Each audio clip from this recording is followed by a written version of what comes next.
What's up, you guys? Welcome to trèSci Weekly, episode 31. I'm one of your hosts, Jonathan Ullman, alongside the eyewall replacement cycle, Tom Kea. What's up? Thanks for the intro. What's going on, my man? Doing well. How are you? Good. Good. Episode 31. We missed last week for the first time, I know. The streak had to be broken. but we had 30 in a row. Exactly. We're back. And we're back. Kyle Kalita off cam this week. Kyle, how you doing? Good. Chris Dudo being a roommate in the kitchen over there. Chris, how you doing? Hey! All right. And Mush, as always, ever sleeping on the chair while we do the show.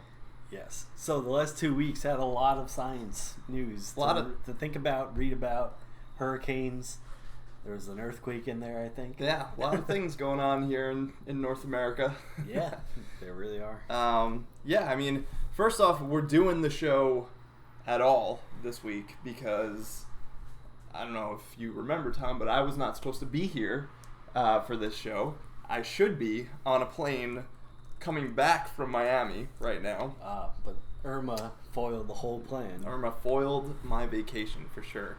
I mean, I guess kind of selfish for me to be complaining about a vacation when Irma wreaked a lot of havoc down there, down in Florida, down in the Caribbean Isles as well. But yeah, I was obviously displaced from my original plans. So now we're here. We get to do the show, which is cool. Don't mind that. To talk about Irma. Yeah, we're going to talk quite a bit about Irma. The reason why you're here. Yep. So if you're just joining us for the first time, thank you guys so much for being here watching the show. This is trèSci Weekly. This is the weekly video podcast where Tom and I talk about science news topics, trending science going-ons, as you would. And we are hopefully going to have you guys come back week to week with us. If you haven't done so already, please, if you're interested, subscribe to the channel here on YouTube. So that we can grow our audience and grow a nice little community here. We're also on social media platforms. Yes, we are. Facebook.com/trèSci Weekly. Twitter.com/trèSci Weekly. And Patreon. And Patreon.com/trèSci Weekly, where we, talk about our other news topics, things that are going on throughout the week. So join us there if you like this kind of stuff. And tag us in any science news you would like to know more about. Exactly, right? This show is built around you guys, what you guys are seeing and hearing in the news and what you want to know more about. We, of course, want to deliver on that promise to you. So, getting a lot of well wishes about the vacation in the chat. Thank you guys so much. Of course, if you are watching live with us, you can chat with us in our little chat room here. And if you're watching on the replay, join us on Monday nights, 8:30 p.m. So you can chat with us live, right? Exactly. Tom, we're gonna talk quite a bit about Hurricane Irma at the top. Hurricane Irma, right? We were just talking about Harvey in a recent episode. Yes, we were. It's that time of year, Tom. It's hurricane season. 'Tis the season, right?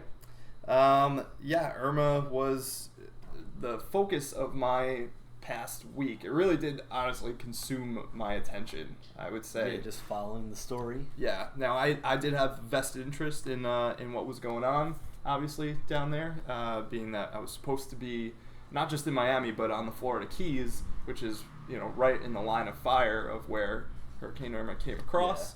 Yeah. So I've been kind of refreshing the National Hurricane Center webpage, every 3 hours when they provided updates, and following a bunch of meteorologists on Twitter and getting the spaghetti plots, as they're called, and all these different models to kind of make the call on whether or not I was going to go down there. And then over the weekend now, just watching it finally make landfall here in the United States. It was just stole all my attention away. Yeah. I don't know about yourself. I was following it a lot too myself. Yeah. Just in the news as much as I could. One heck of a storm, Tom. Yeah.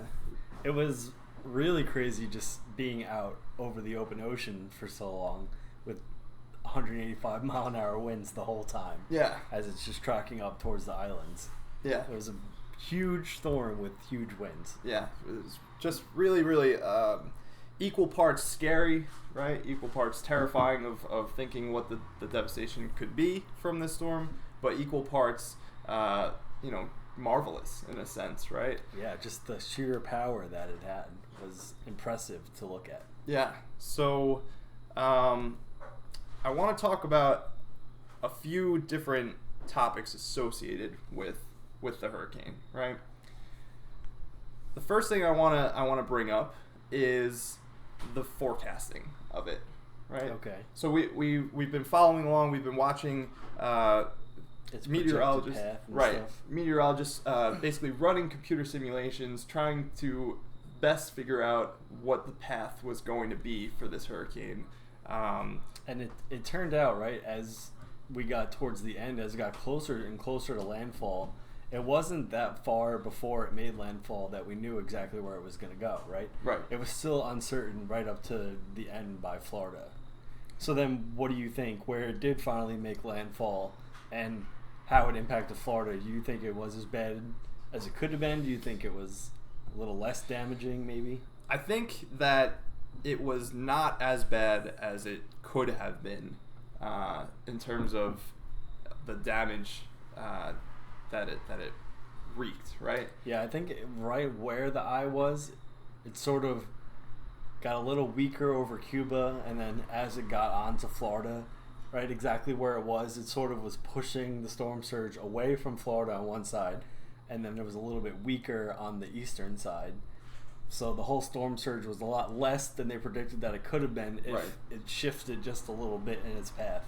So I think overall the consensus is that it wasn't too damaging, right? Yeah. It was very damaging. Right. That's not to say that it wasn't a crazy, storm that really... Yeah, that's a good point to make. Made a lot of damage, and our hearts do go out to those that are, displaced from their homes, and dealing with the destruction, especially in the Keys and the other islands. Yeah, the Florida Keys and the Caribbean islands definitely getting hit, taking the brunt of it.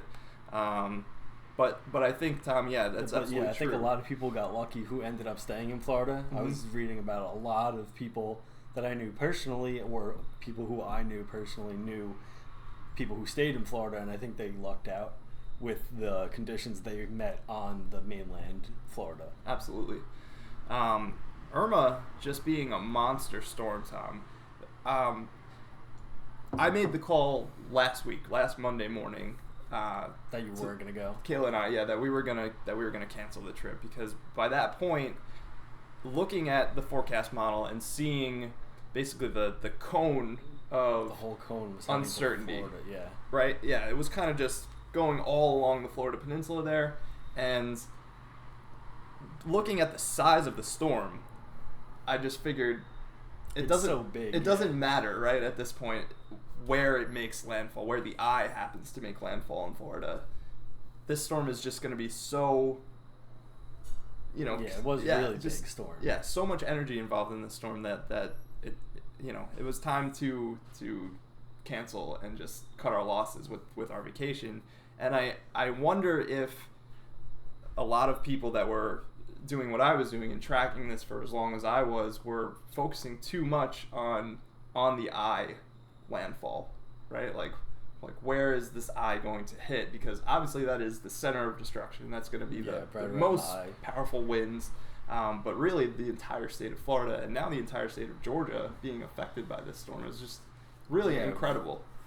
Very big storm overall. I've seen some GIFs just comparing it to older storms, not saying that this is going to be the trend that they're all going to be this big, but by comparing it to some of the other storms like Andrew in 1992, when you put them on a map next to each other, Irma looked almost twice as big. It was just such a big storm. Right.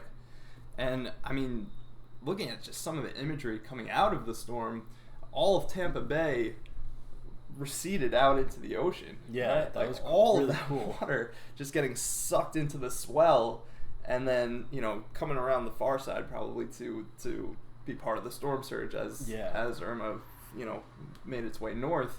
I also saw some images on some of the islands as it was moving away that it pulled like the ocean with it. Yeah. And that just for a long ways there was just no water. Unbelievable. Where there was previously ocean.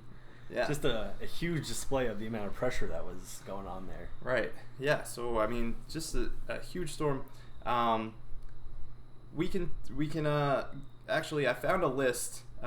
This is from Colorado State University meteorologist Phil Klotzbach has been compiling a list of sort of the records that Irma has been setting, and I think it would be cool to list some of those things here, Tom. So there's a whole bunch of them. I don't know that I'll read all of them. Some of the most prominent ones. Yeah, but some of the intensity measures here. This is as of today, as of this morning. These are some of the records, and still probably more records yet to come. But as of this morning, 185 mile per hour lifetime max winds, Tom. That's blaring fast. Set. So that's tied with the Florida Keys hurricane in 1935, Hurricane Gilbert in 1988, and Hurricane Wilma in 2005 for the second strongest max winds of all time for an Atlantic hurricane. Hurricane Allen had 190 mile per hour winds in 1980. That's the maximum so far. Those 185 mile per hour max winds are the strongest storm to exist in the Atlantic Ocean outside of the Caribbean and Gulf of Mexico on record. And then they were sustained at 185 mile per hour winds for 37 hours. Yeah, that's a long time. That is the longest any cyclone around the globe has maintained that intensity on record. Previous record was Haiyan in the Northwest Pacific at 24 hours. So it really blew 13 more hours of being at 185 blew that record out of the water there. Yeah, I mean, so it just goes to show you, right? Like, even though the storm maybe wasn't as catastrophic in terms of its destruction in Florida as people were projecting, still one heck of a storm. Yeah, pretty amazing. Yeah. Was the first Category 5 hurricane in the Atlantic since Hurricane Matthew last year, and the first Category 5 hurricane in the tropical Atlantic since Hugo in 1989. It spent 3.25 days as a Category 5 hurricane, which is tied with the Cuban hurricane in 1932 for the longest lifetime as Cat 5.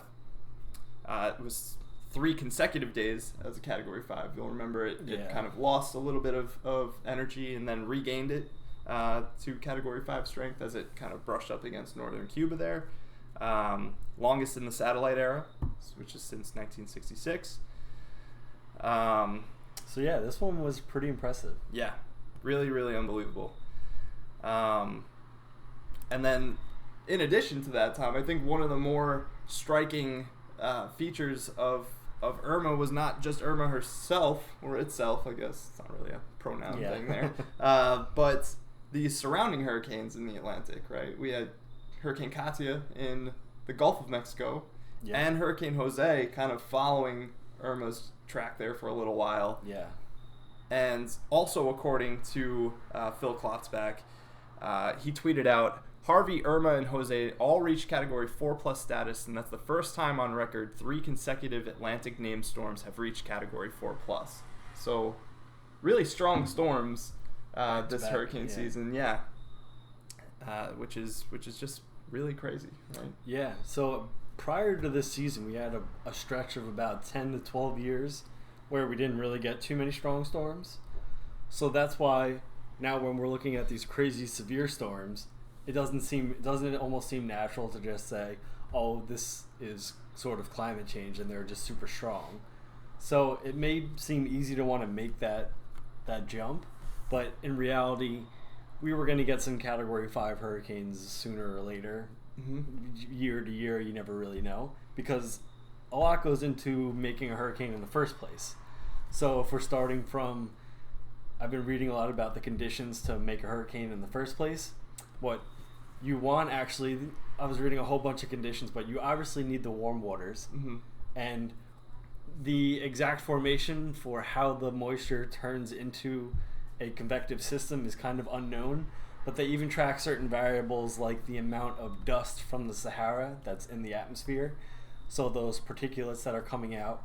And what they were saying this year, there was a small amount of dust in the atmosphere, which made it easier for the storms to sort of form, so that was one part of the whole system that was conducive for it. So I won't go into every single one by one. Sure. But that was one that was in a good condition. Sort of, they talk about wind shear a lot with hurricanes, where in the upper atmosphere, if your winds are going across each other, they're sort of fighting against each other. Where in these cases, the upper atmosphere was a lot more streamlined and allowed for the development of the cyclones. Right. So a lot went into making these strong storms that we're seeing this season. And we're not just saying that the warming climate made it worse. But I think the whole craziest thing, and thinking about climate change, we know that the Earth is warming, we know the rate that it's warming, and we know that human beings are responsible for a part of that rate. And the limiting factor in hurricanes is pretty much this warm water. It's where all the fun stuff happens. It's where all the energy comes from. Yeah. So they're intricately linked with the processes of global warming, but saying that global warming caused X, Y, or Z in each one of these storms doesn't really make any sense. That's why I almost wish we were past the point of needing to talk about climate change, because we know it's happening, and it is, that we don't need to use what's happening in the weather to justify climate, because that doesn't make sense. Right. But we know they're intricately linked together because of just the way it is. Yeah. Right? I think that's very well put. These conditions that led to this really active hurricane season this year, these were known, right? The National Hurricane Center and the National Weather Service actually predicted this hurricane season to be quite a bit more active and quite a bit stronger going into it. Yeah, that was the initial forecast. Before any hurricanes, anything, they said this is going to be an active year. Right. And they were right. Yeah. What do you know, right? I think that the story being spun here, where people that are advocates for the climate change debate, which it shouldn't be a debate, but it is a debate amongst different ideals here. Yeah. I think that they're using these storms as vindication, right? As like haha, this is what you get. Right, this is what we said was going to happen, and now look, it's happening.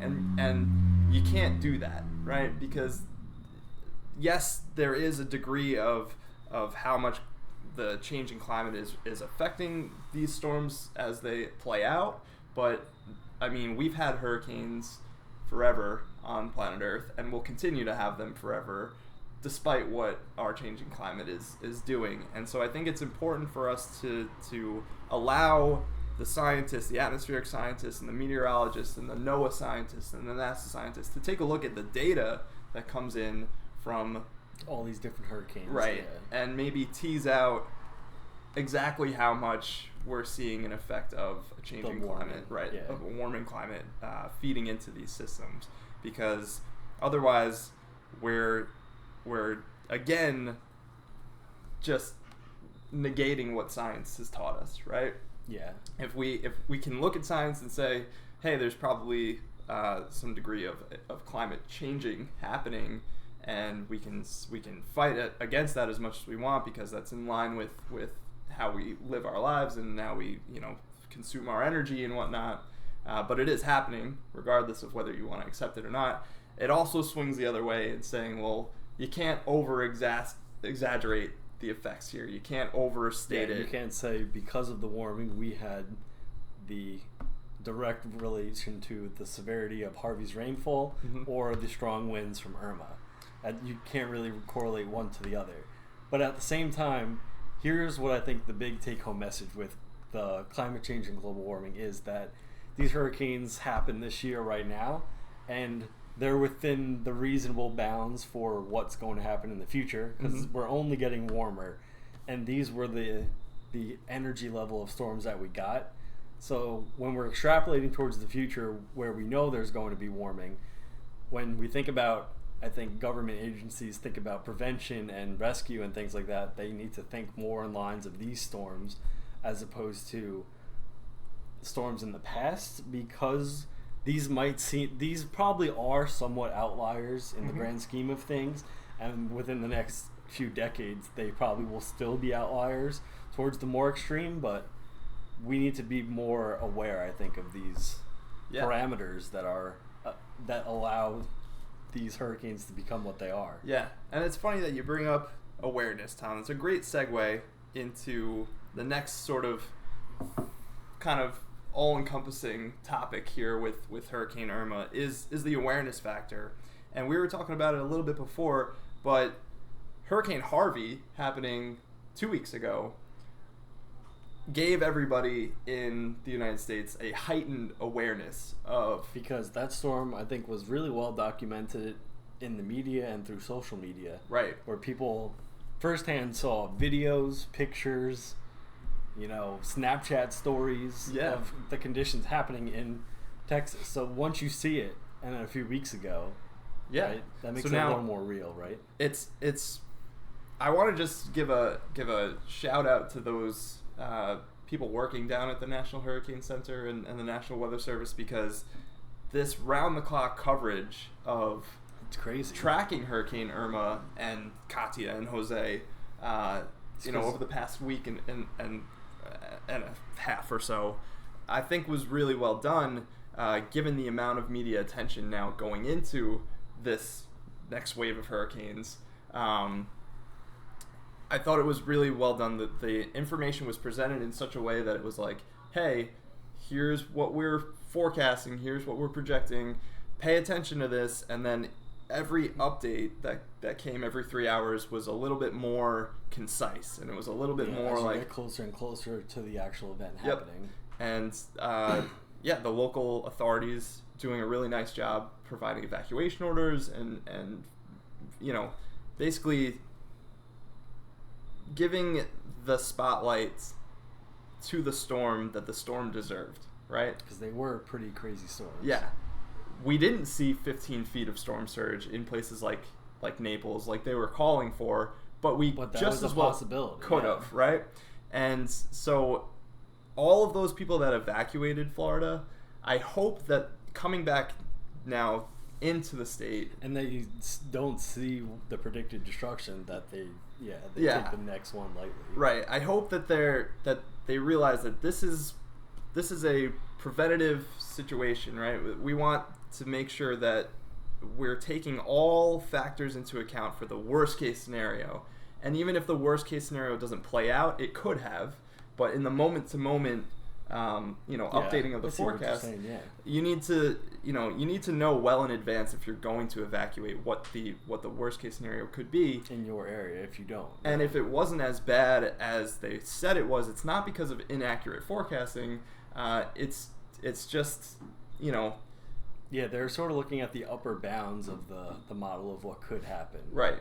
And so if you wait, right, if they don't order an evacuation and they wait until the last a few seconds hours before, then you can't evacuate. It's too late, right? So I just hope that those people don't come back in with the attitude of like, well, that was baloney. Next hurricane, I'm not going anywhere. I'm not going to listen to them because this one was totally overhyped or whatever. I think you can get that message looking at Hurricane Harvey, because that one formed so quickly over the Gulf, and when it went into Texas, they weren't predicting the rainfall right away. By the time they were predicting it, it was almost already happening. Right. So that was one case where you really got to be on top of these things and knowing as much as you can beforehand, and like you said, predicting for that worst case scenario so you can keep as many people safe. Yeah, and that's a tale of two hurricanes, right? I mean, Hurricane Harvey developing in the Gulf, there's really not a lot of reaction time to how it intensifies and makes landfall there, whereas Hurricane Irma, we were watching it be 185 mile an hour winds for days, forming off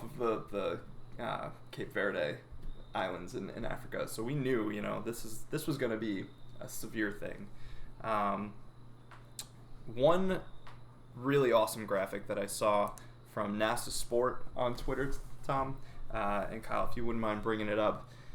This is tracking Irma throughout its 10-day track over the Atlantic. And it was a pretty slow-moving storm. As I checked its speed, it was between around 15 and 17 miles an hour, I think. Yeah. So as you followed it day by day, a lot of times it seems like it was creeping forward, right? Yeah. Just slowly and slowly.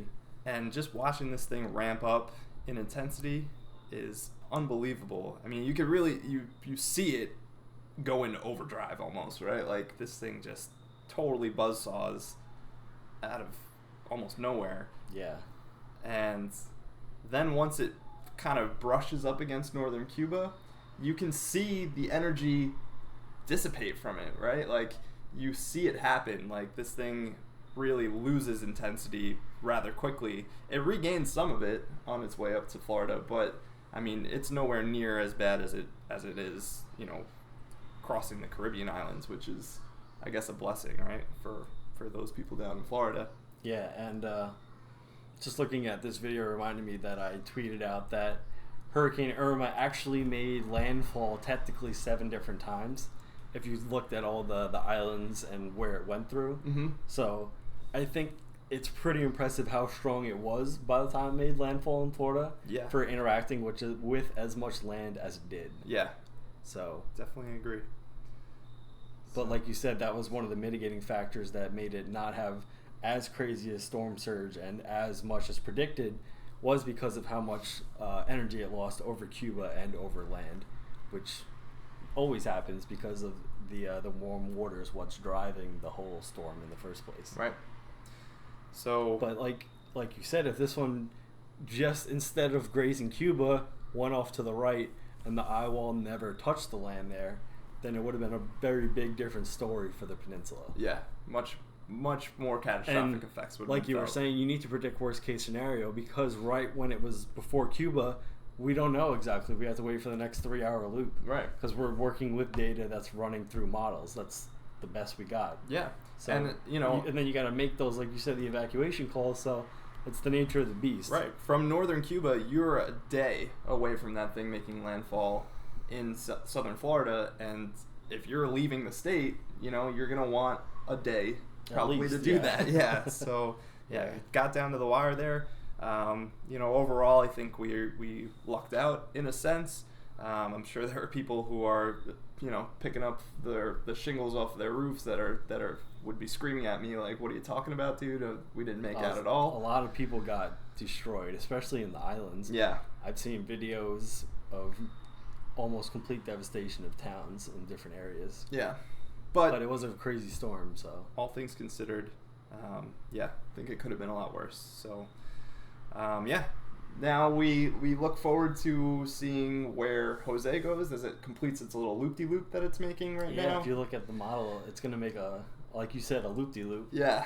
And there's always a nice high-pressure system over the Atlantic Ocean just because of it being water and the sun hitting it. So that's what gives the energy to sort of curve around over the Atlantic Ocean. Mm-hmm. So it's kind of weird though, you don't see too many times making a loop and then following that again, so that's kind of a fun little track to follow. But it's the latest GFS model that I've seen, the computer run simulation, is that it's going along the coast and not actually getting us, but still at this point you can't say for sure, but it's going to be coming up the East Coast and at least making for crazy conditions along the beaches and the seas. Yeah, so we'll continue to monitor it. Now I'm hooked now on the National Weather Service, so they're doing a great job. Yeah, so we'll take a look at that, and you know, hopefully it doesn't make landfall. And we're still in hurricane season until the end of November. That's right. We're getting going. Yeah. Quick question from the chat before we move on. Cariclita asks, does the direction of spin be dependent on the Coriolis effect or the jet stream? So the spin depends on the Coriolis effect. Mm-hmm. If you're in the northern hemisphere, you're spinning clockwise. Counterclockwise if you're a low pressure system. Okay. Yeah, and then you'd spin the other way in the southern hemisphere. Thank you. But the jet stream. The jet stream doesn't cause for the direction of spin. But what it does do is that as it's dipping down, it interacts with the high pressure that's out over the ocean and would help either push it out more, or if it dips up further, allow it to come in more. So it's more of a steering factor. Yeah, steer than it doesn't really tell it which direction to turn. Right. But it does help steer it. Very nice. Moving on. Next story. A lot of these stories, Tom, were written for last week's show that we missed, so they're not maybe the most super breaking news, but they're still relevant. So we'll just run with them. Number 2 here, President Donald Trump has announced his pick for a new NASA administrator. A nomination for Representative James Bridenstine will go to the Senate for confirmation, If confirmed, Bridenstine will replace acting administrator Robert Lightfoot, who has been filling the seat since January 20th, 2017. So Robert Lightfoot is just like the interim person? Yeah. So I have a few bullet points here regarding the pick for James Bridenstine, and I figure we go through each little bullet point and kind of see how we feel about them. Okay. If that's cool. Yeah, sounds good. All right, so the first thing here, Bridenstine is a politician. Having served as a member of the House of Representatives since 2012, he doesn't come from a technical science background, having studied economics and psychology at Rice University in Houston, Texas, and receiving an MBA from Cornell University. Bridenstine did, however, serve as the executive director of Tulsa Air and Space Museum and Planetarium prior to joining the House. So that is his connection to space, I guess. Yeah. So, he seems to be a guy who's into it. But he's not a space scientist. Correct. Right. So he doesn't have a rigorous science degree, if you will. Although studying economics and psychology is no snuff, right? I mean, at a major university like Rice University, I'm sure that he's a very intelligent man. Yes, but wouldn't you say that the NASA administrator should be a space scientist? Right? Wouldn't that make sense? I think it would obviously help. But I think if you surround yourself with people that are rigorous scientists and people that are in the know, having a politician at the helm is not the worst thing in the world. And it's also right? not unheard of either. I think a lot of sort of the way it happens. Right. Yeah. I think a lot of times, for these agencies, you get scientists that walk into a political job, right? The NASA administrator, that is a political position, and sometimes there can be some time before they get acclimated to how all those things work, right? And so having a guy in there that maybe is more accustomed to that process might be beneficial. We'll see how it shakes out, right? We'll see how it shakes out. Bridenstine has focused heavily on space policy during his tenure in Congress. He introduced the American Space Renaissance Act in 2016, which emphasizes national security through space policy, promotes commercial space endeavors, and would give the NASA administrator a fixed 5-year term, among other things. Little conspicuous there that the guy who is now being considered for NASA administrator created policy that would basically secure that job for 5 years at a term. But hey, I mean, at least he's active in the field and thinking, forwardly about this kind of stuff. There is a video kind of about the American Space Renaissance Act, if we wanted to take a peek at that, Tom. Kind of get some information straight from the man's mouth. So let's do that. Okay, I'm all scrambled up here. What am I doing? Sounds good. So Kyle, let me know when to hit play here.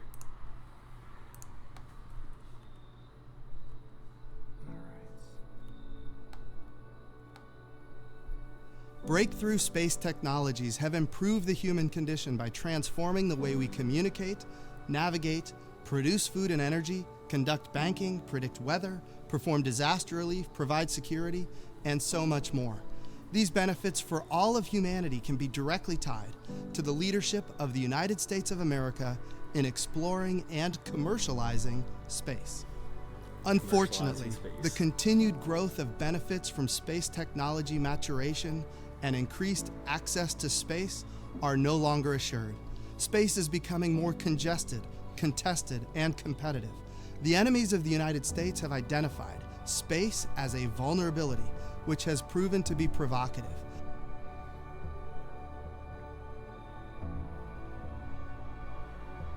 We must establish responsible governance that will prevent mishaps, misperceptions, and mistrust while assuring the use of space for all responsible parties.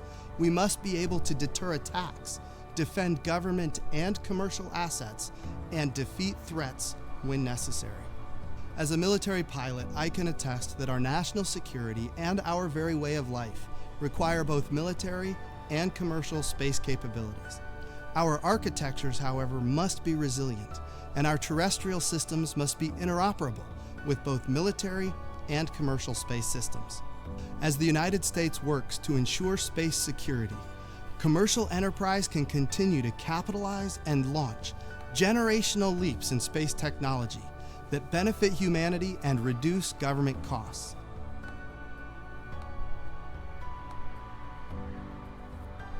The American regulatory framework must minimize the regulatory burden while maximizing regulatory certainty.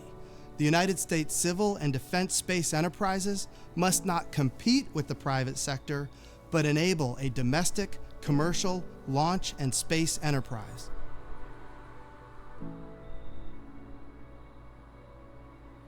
When space exploration and development are in the national interest, but the risks are too high for commercial enterprise, our civil agencies, like NASA and NOAA, must lead.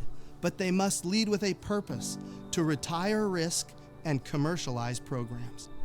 The purpose of the American Space Renaissance Act is to permanently secure the United States of America as the world's preeminent spacefaring nation.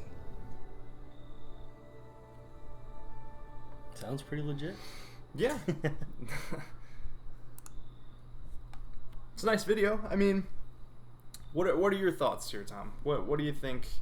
I mean, the bullet points here, obviously, to project military strength and protect our space-based capabilities, provide certainty to encourage commercial space innovation, and promote stability, accountability, and mission clarity at NASA. Those are kind of the main objectives of putting the Space Renaissance Act, into law last year.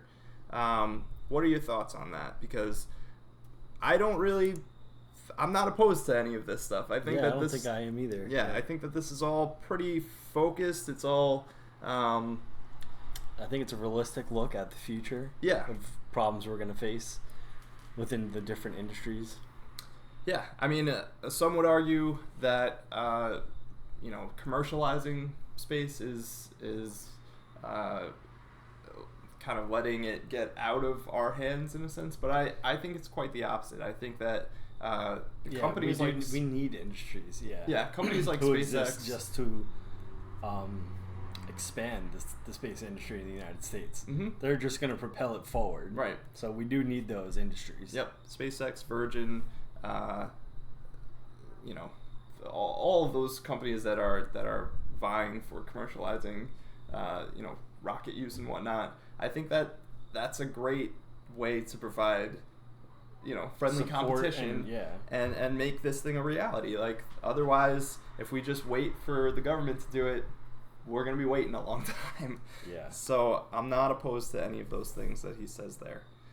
Couple more bullet points here. According to an article by Science Magazine's Paul Vucin, quote, "Many expect that Bridenstine, who has written about the commercial potential of exploiting lunar resources, could shift the agency's emphasis toward the moon. If he pivots toward the moon, he may pivot away from Mars science, as some of his colleagues in Congress sought to do so," says John Logsdon, the founder of George Washington University's Space Policy Institute in Washington, D.C. So going to the moon maybe might be a shift in focus from NASA's proclamation of getting people to Mars. That would be obviously, a setback in terms of, what we're saying we want to see within our lifetimes here, Tom. But again, I don't think setting up shop on the moon is a bad idea either. I've actually long been a proponent for a moon base, permanent moon settlement structure. And we should probably be doing both if the private sector can help out enough with funding and different objectives and different missions that they can contribute to. Agreed. Yeah. I mean, setting up a moon base to launch from Mars, it makes way more sense energetically because you have way less gravity to overcome from Mars. Yeah, just have it be like a hub of a transport hub. Right, and you can immediately use the Earth as a gravity assist. So, just makes sense. It might be where they end up one day. Right, we'll see, right? I mean, this is all speculation. And then the final point here, Bridenstine has also focused legislation on weather forecasting and research, introducing the Weather Forecasting Improvement Act of 2014 and the Weather Research and Forecasting Innovation Act of 2015. His stance on climate change is a bit muddy, however, as back in 2013 he was quoted as saying, global temperatures stopped rising 10 years ago, and global temperature changes, when they exist, correlate with sun output and ocean cycles. This was during a lobbying effort for additional support for weather research. According to Kevin Drogemeyer, Vice President for Research at the University of Oklahoma, who worked with Bridenstine for several years, he says, quote, he'd probably say it differently today, and he won't come in and say we're going to discontinue climate financing and take earth science and trash it. He absolutely believes the planet is warming, that carbon dioxide is a greenhouse gas, and that it contributes to warming, end quote. So, as long as he's aware of this now and today, I don't really care what his history of beliefs on climate change. Of things for a lot of different reasons. Exactly. It was during a lobbying effort for weather research, so I'm all for that, really. I've said some dumb things about climate change in the past as well, so it is what it is. Yep. All in all, I think a pretty fair pick. What do you think, Tom? Yeah, overall I think so, yeah. Yeah. Makes sense. Cool. So you have that.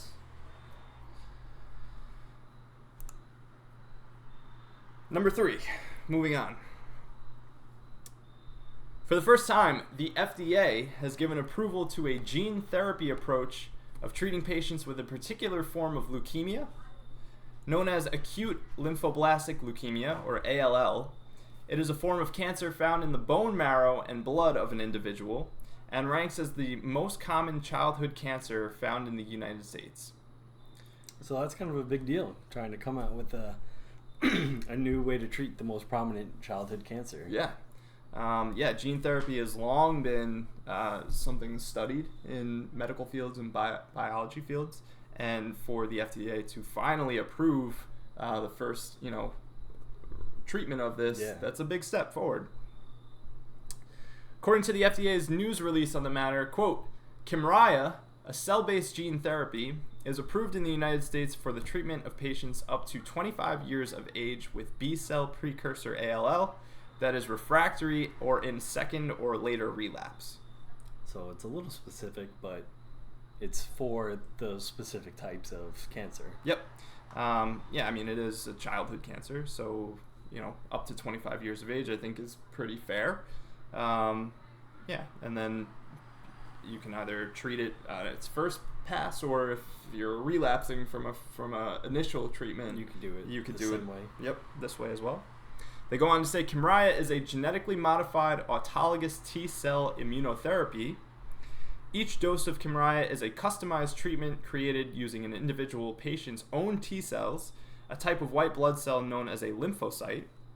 The patient's T-cells are collected and sent to a manufacturing center where they are genetically modified to include a new gene that contains a specific protein, a chimeric antigen receptor, or CAR, Tom, that directs the T-cells to target and kill leukemia cells that have a specific antigen, CD19, on the surface. Once the cells are modified, they are infused back into the patient to kill the cancer cells. The safety and efficacy of Kymriah were demonstrated in one multi-center clinical trial of 63 pediatric and young adult patients with relapsed or refractory B-cell precursor ALL. The overall remission rate within 3 months of treatment was 83%, end quote. So by using this method where you modify the patient's own T-cells and then re-inject them back into them to then treat the cancer, this seems to be one of the best ways to treat this form of cancer, right? Absolutely, yeah. You use your own body to do it, so that's nice, right? It's not like chemotherapy or other forms I was just going to mention that. Right, of trying to break down the cancerous cells and taking along the healthy cells with it. This is kind of a nice way to target the cancerous cells that exist on their own using your own blood cells, which is that's nice, right? Not a lot can really go wrong in a sense. I don't want to jinx it for anybody, but your body is able to recognize that it's its own body working, right? Kymriah treatment can be sought from a select number of treatment centers and starts at the low price of just $475,000, Tom. So is insurance covering that? Or I don't know about that. That's not there yet, huh? Yeah. It's too new of a treatment for anything like that to happen. Yeah. So this is probably the big barrier for entry with a lot of these sort of gene therapy approaches, right? Is that they do just cost a ton of money to do. Yeah. $500,000 is for one person. Right. Yeah, it's a lot of money. Yeah. And for one treatment, right? I'm sure that's if you're in the 17% where it's, where your remission rate like isn't that good and it comes back, I'm sure it's going to cost you another $475,000 to get another treatment. So, that's going to be, of course, always the challenge. That's the barrier of entry, Yep. to becoming a new practice. Yep. Hopefully, they find a way where it becomes sort of streamlined in the way they do it, and it becomes cheaper eventually. That's usually how it goes. Yeah, right? I mean that's just it, right? You got to start somewhere. So this is the first way we know how to do it, and it's pretty pricey, but hopefully, move on and learn from there. Yeah, it's still a big step. Very cool that the FDA approved that. Number 4, Tom, we're going to follow up on a couple stories here because, we introduce a lot of things here on trèSci Weekly. Yeah, it's nice to bring them up when we can. Yep. Number 4, on trèSci Weekly episode 27, we discussed a paper by Ma et al. Claiming that the first CRISPR-Cas9 genome editing of human embryos had been conducted successfully, editing out a mutation that leads to hypertrophic cardiomyopathy, a disease that makes it harder for the heart to pump out blood, and that the genome actually used the mother's healthy gene for correction and repair, rather than using a repair template provided by the researchers. Yeah, that was the main point that we were bringing up when we did that story in the first place, was that they were using cells from the mother in order to do this. So, this week, Tom, a paper submitted but not yet peer-reviewed to the preprint server bioRxiv. Ooh, not peer-reviewed, that's dirty. Yeah, we're getting right down to the nitty-gritty here. Offers alternative explanations to the perceived results. Titled Interhomolog Repair in Fertilized Human Eggs? Question mark. Egli et al. Suggests that it would be incredibly difficult for the egg nuclei to offer a repair mechanism to the mutated sperm since they are physically separated within the single-cell embryo during meiosis. So, the original paper here, right, the Ma et al. Paper that we talked about way back when, we said that, wow, that was really something, huh? Right? The template of correcting the genetic mutation in the sperm cell was totally disregarded, and that the mother's DNA was replicated with the correction instead, which was like, well, that's awesome, right? So we don't even have to really provide this. We don't have to introduce the correction. Yeah, right? if you just do it from the first place, like right as fertilization is occurring. Yep. Then you could just sort of skip down the line and just do it right from the get-go. Yeah. So that sort of auto repair system was something worth noting. Looking into it, yeah. But here we're seeing sort of a counter argument here that, well, that can't be because physically these two they're still physically separated. Right. These two cells are not in contact with one another. So how did the information? Right. How did the egg correction make its way to the sperm? There's just no way that these things are in contact with another and able to do that. Quote, given the far-reaching implications, providing direct evidence for correction of the pathogenic allele rather than the inability to detect the mutant allele cannot be overemphasized, end quote. So what they're saying there is that in the study, they're sequencing out what's going on here and saying like, all right, well, we're not finding the mutant anymore. We're not seeing the mutated genetics when we search for it after the fact. But they're saying that doesn't mean that it's not there, that right. You're not finding it. Right. That they're saying that doesn't mean that the mother's DNA fixed it and overrode it. Right. Okay. So in order to make that claim, there needs to be some evidence of that actually happening rather than just the lack of it not happening. Yes. If you get what I'm saying, right? So they provide 2 other possible scenarios, right? That these scientists maybe have encountered doing similar field work, right? So the one is a scenario in which the embryo never inherits the paternal or sperm DNA at all, and thus never inherits the mutation. So, you can't find the mutation after the fact if the sperm is never gets it, right? And the other one being that the CRISPR-Cas9 cut to the DNA does remove the mutation, but never replaces the snippet with the corrected allele, right? So it never actually gives it the right one. Right. Copies the right sequence from the mother's egg and puts it in. It just takes out the wrong one. Right. And now you're just left with blank DNA. And that could actually lead to much further complications as this now fertilized egg develops, right? Yeah. As now you're missing a snippet of DNA, and that could be really, really bad, right? So they're saying that those are possible outcomes from the same way that they did this experiment. Right. And that in the original paper, right, none of these things have been ruled out, and the claim that they made of like, oh, well, it looks like the mother's DNA replaces, And it's that easy. Just do it this way. Turns out it's not really. There's no real test for the mechanism for that happening yet. So it's not to say that it's impossible that didn't happen, but we have to be more rigorous in what we're testing here. So a statement issued by Shukrat Metalipov, the Ma et al. Study lead, reads, quote, "The study co-authors and OHSU welcome scientific The study co-authors and OHSU welcome scientific discussion and inquiries of our peer-reviewed study published on August 2nd in the journal Nature.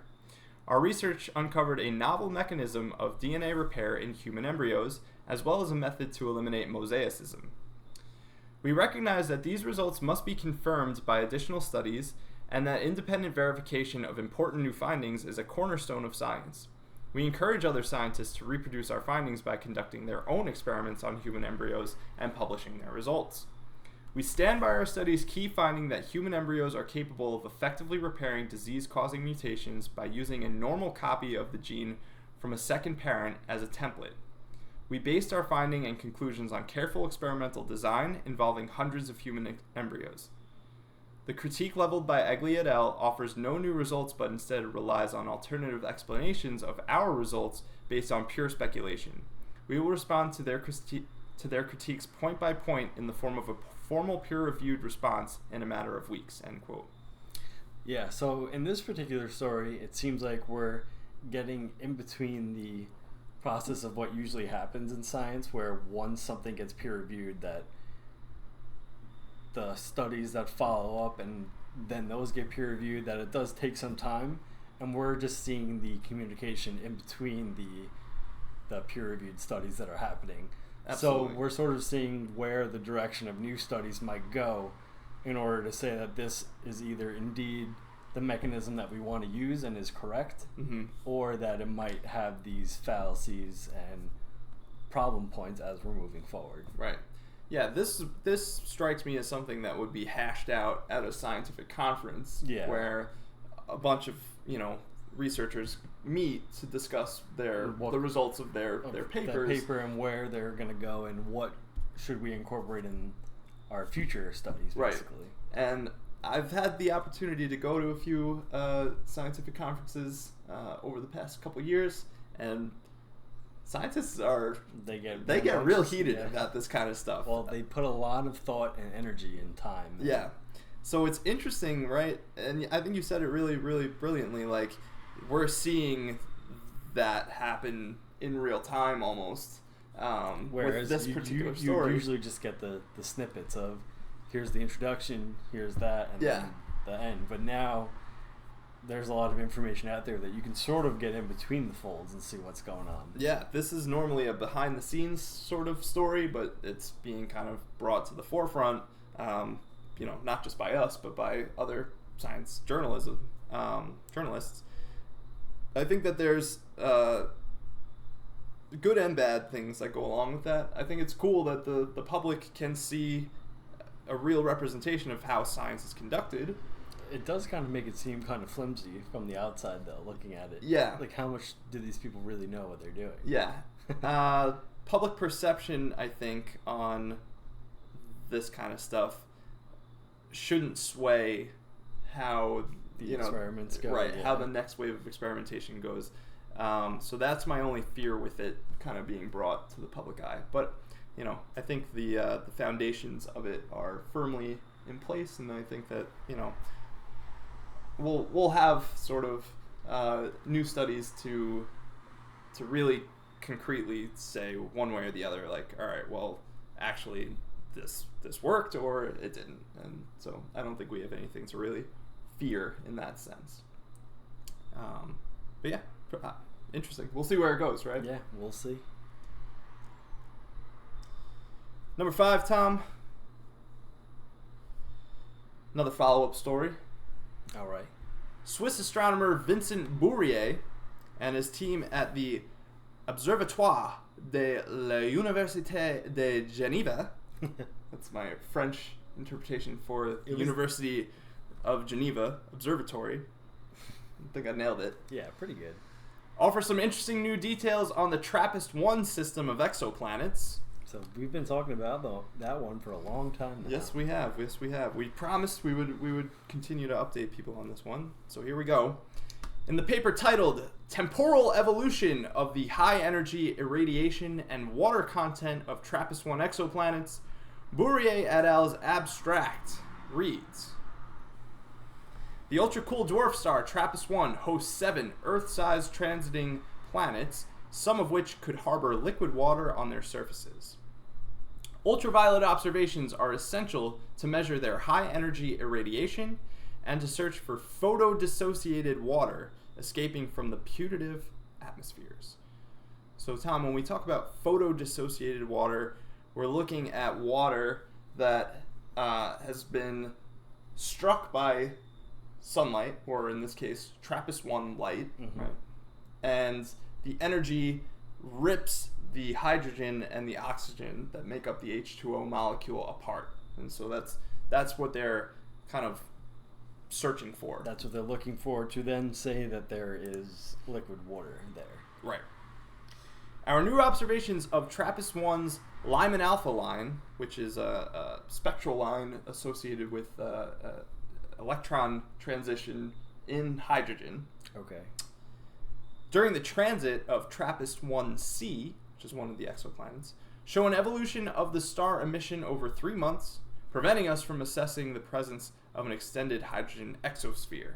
Right. So here they're saying that while they were looking, they took a few different passes of looking at the system, and while they were looking, they were searching for a hydrogen exosphere, basically a hydrogen kind of envelope to the whole system here.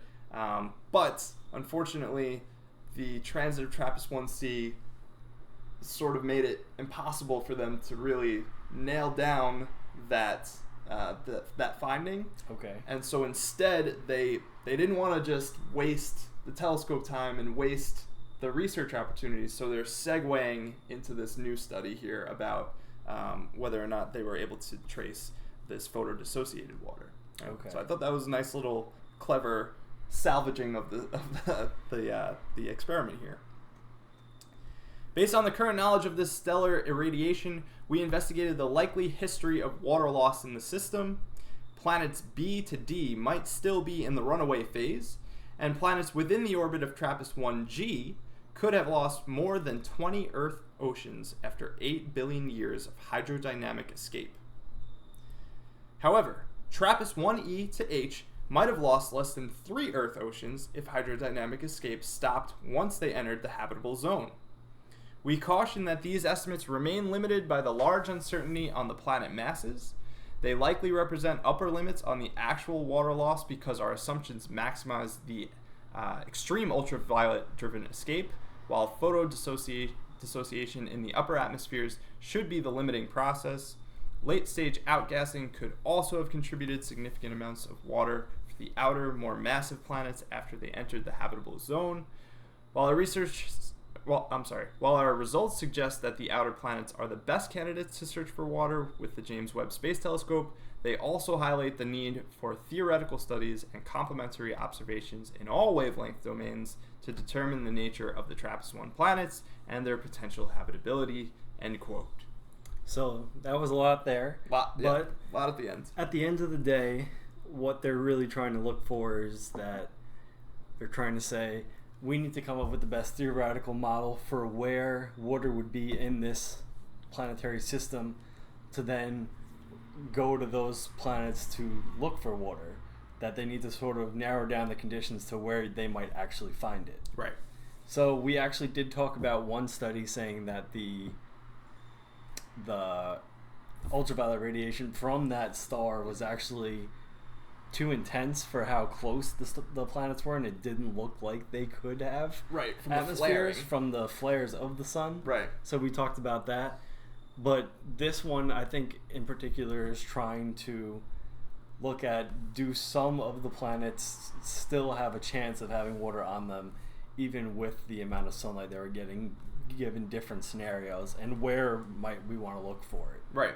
And the results are pretty optimistic, right? I mean, only losing 3 Earth oceans worth of water is not that bad in the grand scheme of things. It sounds bad, right? But it's actually not that crazy. Not that crazy. So, so we're hopeful that with follow-up studies, especially with the James Webb Space Telescope, that we will be able to really nail down how much water is in the system.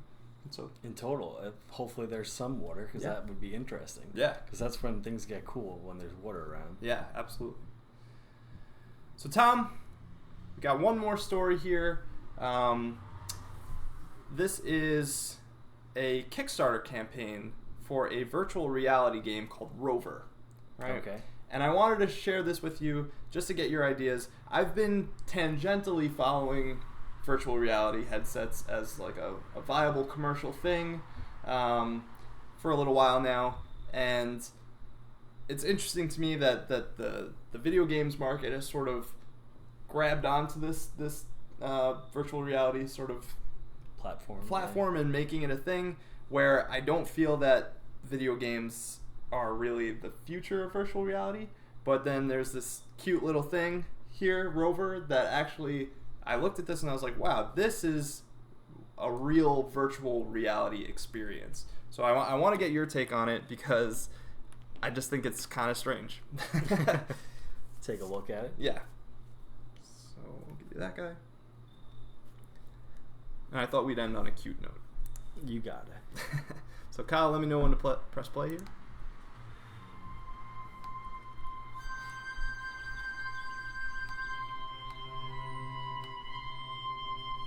Free poopies, I think it says there. So imagine wearing a virtual reality helmet, and this is now the whole in every direction. And yeah, and it's sort of this Tamagotchi style like game here where you have a pet now.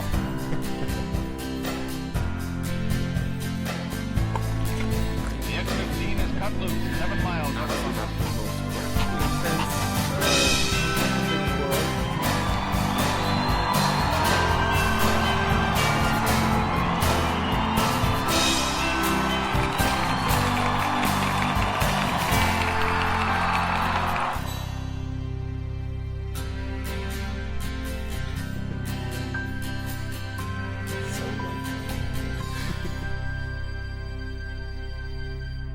So, just a quick question for you. Sure. Were you thinking of this as more just an application of the technology, or using virtual reality as a tool of science? Now, I wanted to share this because I think that this is interesting if you project into future iterations of this, right? At first glance, seems pretty novel. Seems like, you know, a silly way to pass time, right? Oh, that's a cute sort of like remember Poochie, Tom? Yeah. Yeah, like you get the little robotic dog and it's like, oh wow, that's so cool. If you like, you know, can't have a pet in your apartment, you can have this like fake pet. And this is now the next like wave of that, I think. But let's think into the future where the graphics do get quite a bit better and the rendering gets even better. And, you know, now all of a sudden you put on the helmet and you have a dog, right? Like, are we going to approach a future where that becomes indistinguishable to the mind? Or, you know, like, what are the dangers in going down this road versus, you know, not going down it? That's kind of what I wanted to bring up to you. Yeah, I guess once you really try to incorporate some sort of virtual life with your own, and it gets better and better of a virtual reality, and if you spend a lot of time on it, you know, I could definitely see where this could be either very addictive and compelling for a future video game, or where it could be really just a cool way to interact with the environment around you, trying to study different things. Right. So I could see it turning into something pretty cool. Yeah. It's on Kickstarter.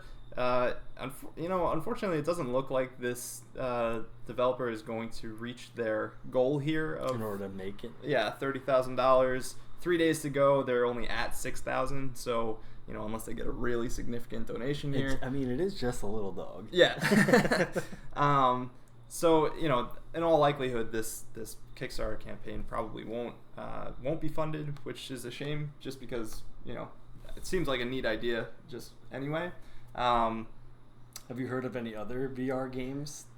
There's lots of VR games happening right now, but this was like the first one where I was like, huh, you put the helmet on and now you're taking care of a dog. And like, I could see the addictiveness of it, right? Where it's like, oh, maybe, you know, you get home and you're like, oh man, I haven't fed my little rover in a while. Like, I gotta go do that. And it's like, you really don't though, you know?